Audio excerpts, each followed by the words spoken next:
Hey guys, my people, my brother. Nagusuje kandi mwifurije kugubwa neza. Wowe wihebeye Iwacu Breeze, wowe wihebeye kandi wakunze igitangaza mu bitangaza. Y'agaciro kandi komeza dukurikirane. I promise ko nazabema kubagezaho amakuru azabagizweho mu Rwanda ndetse no ku isi yose muri rusange. Ezami, reka amakuru yacu tutangire mu gihugu cy'u Rwanda. RRI umusore w'umunyarwanda amazina ye yitwa Iwacu Breeze, yavutse mu mwaka w'1992 bisobanuye ko afite imyaka 30 y'amavuko. Iwacu Breeze yamamaye mu muziki w'u Rwanda nka Bruce Melodie. Kuri uyu munsi niwe mu artiste bakomeje kuvugisha benshi ku mbuga nkoranyambaga bitewe n'ibitendo uyu muhanzi ari kugenda akora mu Rwanda ndetse no muri Afurika muri rusange. Bruce Melodie kuri uyu munsi ikintu cyamuzamuye kikazamura izina rye ku ruhando mpuzamahanga, navuga ko ari kurabo ndetse na Meddy yakoreye ku mugabane w'Uburayi bwazengurukaga ibihugu bigera kuri 6, imijyi 7 ku mugabane w'Uburayi. Igihugu cya mbere cya Norvège, Suède, Ububiligi, Ubufaransa, Germany, Switzerland ndetse n'ibindi bihugu bigiye bitandukanye, dore ko yagiye agera mu mijyi igiye ikomakomeye, yaba Oslo, yaba Geneve, yaba Hanover, yaba Lille, yaba Paris, yaba Bruxelles. Ni ukuvuga ngo Bruce Melodie yakoze ibintu bikomeye cyane muri uyu mwaka, dore ko ari nabwo yerekeje mu gihugu cya Kenya agakora media tour, akazenguruka muri gitangazamakuru cyose cyara ku mugabane w'Uburayi. Bamwe mu artiste bakomeye cyane hano mu gihugu cy'u Rwanda, nibuze hari ababashije kugera ikirenge mu cya Bruce Melodie ngo bakore bimwe mu byo ari gukora kuri uyu munsi. Uwa mbere yitwa Davis, yagiye akorera igitaramo Bruxelles hara mu gihugu cy'Ububiligi. Igitaramo kigenda neza, ariko nyuma yuko iki gitaramo kirangiye ngo Davis yakomeze akore media tour nk'uko ibyo ari byamujyanye yagombaga kubikora, ndetse bikaza kujya nuko birangira neza nk'uko ibya Bruce Melodie byarangiye neza, nubwo ataburamo bimwe mu bintu bimwe na bimwe bigenda nabi ngo agire mu bitaramo wenda agenda akererwa nk'uko byagiye bigaragara ku gitaramo cyabereye mu gihugu cy'Ubudage mu mujyi wa Hanover. Ntabwo byabaye ngombwa ko Bruce Melodie agera ku rubyiniro ku gihe, ariko ntabwo yari amakosa ya Bruce Melodie, ahubwo yari amakosa y'abateguye igitaramo. Ntabwo umuhanzi w'umunyarwanda yakikura mu Rwanda ngo agenda ategura igitaramo mu gihugu cy'Ubudage, ntibishoboka. Ahubwo abateguye igitaramo cya Novara mu gihugu cy'Ubudage nibo babigize nk'uburangare kugira ngo Bruce Melodie ntaze kugerera igihe kuri stage. Icyo kirakemuka. Davis kuri uyu munsi yagarutse mu gihugu cy'u Rwanda, nyamara yakaba yarakomeje urugendo rw'ibitaramo nayo yari agiye gukora ku mugabane w'Uburayi. Nawe navuga ko yari media tour, dore ko yari kugera mu Bubiligi, yari ahavuye yari agomba kwerekeza mu gihugu cy'Ubufaransa, akazagera mu Budage ndetse no muri Suède. Ubona ko nawe yari atangiye urugendo rwa European Tour, akaba umuhanzi wa kabiri ugiye gukora European Tour ukomoka hano mu gihugu cy'u Rwanda. Ibi ngibi Davis byaramunaniye, ubu ngubu ari mu gihugu cy'u Rwanda. Ku rundi ruhande hari ikindi kibazo nanone cyavugishije abantu benshi ku mbuga nkoranyambaga. Iki kibazo cyazanywe na YouTube igiye guhishura, cyangwa se buri mu artiste wese ku isi, buri muntu wese ufite account kuri YouTube wahishe abasubscribers. Hari igihe umuntu aza akakubwira ngo ngiye kuri YouTube nkurikiranwa n'abantu miliyoni 10, wajya kuri abantu miliyoni 10 bamukurikirana ugasanga ntabo, ariko wareba ibihangano bye cyangwa se ibintu ashyira kuri YouTube ugasanga nibuze hari ibihangano byagiye bibasha kurebwa n'aba bantu. Ubu ikibazo gihari, buri muntu wese aribaza ngo Meddy, The Ben and Bruce Melodie twabafashe nk'abartiste bakomeye cyane hano mu gihugu cy'u Rwanda, bafite platform zikomeye ndetse na profile zacuruza ku ruhando mpuzamahanga, bafite amazina akomeye ku ruhando mpuzamahanga. Ariko aka kanya ndibaza ngo niba Meddy aka kanya yenda kuzuza miliyoni subscribers ku rubuga rwa YouTube, tukaba tumufata nk'umuhanzi wa mbere hano mu gihugu cy'u Rwanda, bamwe niko byemera abandi ntibabyemera. Ku mwanya wa kabiri abandi bakubwira ko hari umuhanzi witwa The Ben, ku mwanya wa gatatu bakashyira Bruce Melodie.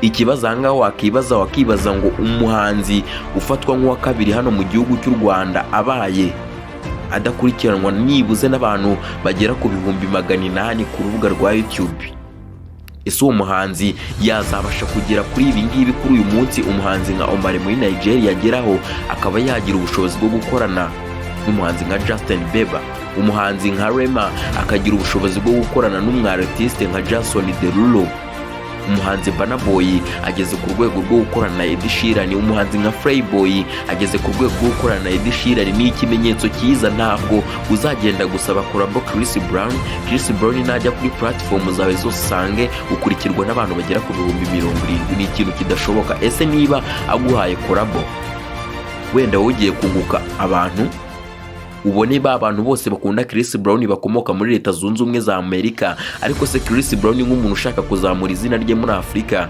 azahita abona ko nta kintu agiye kukungukaho, ahubwo we ari ugiye kugira ibyo arekura, we ntugire ikintu na kimwe umufasha. Ni ikibazo gikomeye cyane.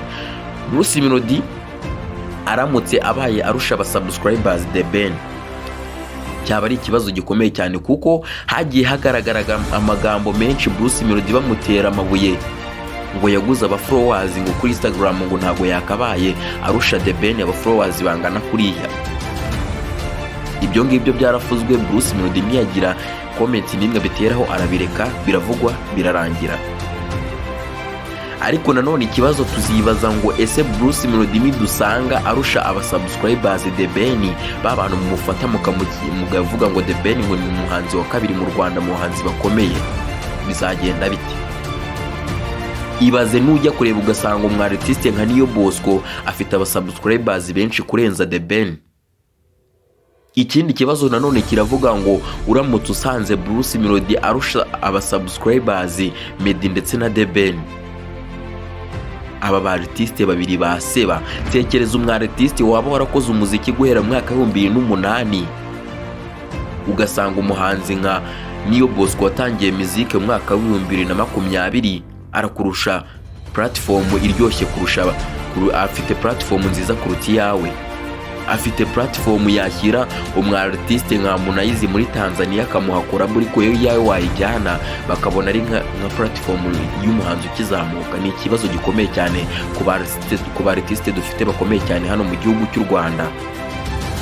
Ikintu nakubwira umwartiste witwa The Ben, kuko Meddy we nta kibazo na kimwe afite, we subscribers ze ziragaragara, ahubwo ikibazo gihari ni ukuvuga ngo nidusanga Meddy arushwa abasubscribers na Bruce Melodie bizagenda gute? Uko nujya kureba n'indirimbo za The Ben zagiye zirebwa cyane kuri YouTube, The Ben kugira ngo abashe kuzuza miliyoni 12 views byamusabye gukorana indirimbo na Diamond Platnumz.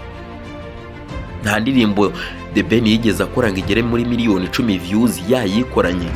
Ariko nujya kureba umwartiste nka Bruce Melodie yakoze indirimbo Katerina, kuri uyu munsi imaze kurebwa n'abagera kuri miliyoni 12,490 ku rubuga rwa YouTube. Iyi ndirimbo iri kuri YouTube channel ya Bruce Melodie, bivuze ngo buri muntu wese warebye iyi ndirimbo azi account ya Bruce Melodie. Bruce Melodie yagezeho ubwe ku giti cye akabasha gukora indirimbo ikarebwa n'abantu bagera kuri miliyoni 12, byamweretse ko koko mu muziki bishoboka, byamweretse ko ari umwe mu bahanzi bakomeye cyane muri Afrika. Ibi The Ben kugira ngo abigereho yarabirebye abona ntabwo yabigeraho ubwe ku giti cye, aragenda yiyambaza Diamond Platnumz bakorana indirimbo yitwa Wayi. Indirimbo AKAKANYA imaze kurebwa n'abagera kuri miliyoni 12,500. Ariko nujya kureba hano ikibazo kiri, uzasanga ya ndirimbo Wayi The Ben yakoranye na Diamond Platnumz ikabasha kuzuza miliyoni 12 ntabwo iri kuri YouTube channel ya The Ben, ahubwo iri kuri account ya Diamond Platnumz isubscribinzwe n'abagera kuri miliyoni 6 n'imisago.